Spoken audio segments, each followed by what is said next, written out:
I went on 2 art trips to Fowler's Gap in 2016 and 2017. I remember this one exercise where we were tasked to make a sculpture out of the bits of the land, like rocks, trees and everything. And when we went the second time, they were still there.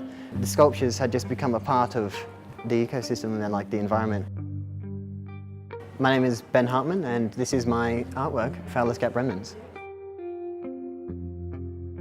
The second time we went with an artist called Hayden Wilson. He got us to do an exercise where we took a 1 meter by 1 meter block of land and at random, and we just had to explore how that land had some significance, even though it was seemingly insignificant.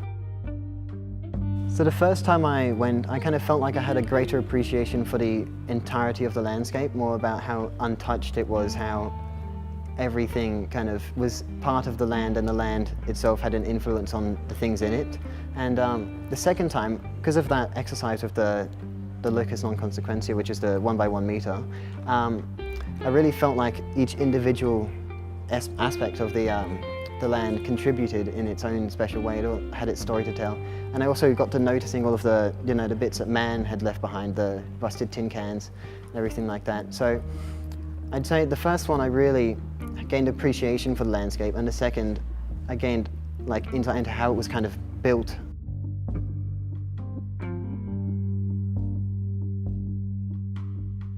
So my assemblages are made up of found objects from Fowler's Gap. To come up with the shapes that they're in, I just sat down for a good day or two and looked at all the pieces and how each bit complemented each other.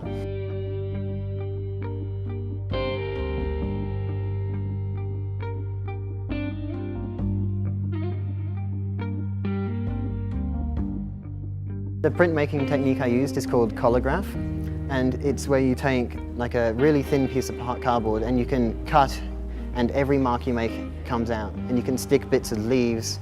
It kind of ties to the sculptures that I did as well, as in kind of using bits of the land in my artwork. Chine-collé is another printmaking technique where you print onto a softer material other than paper, so like tissue paper, and I incorporated little bits of this to mimic the bark of eucalyptus trees and bits of dirt, and also the gold that I incorporated is an ode to Broken Hill's mining history, as it was originally a mining town. Yeah. They explore how everything is made up of the little things.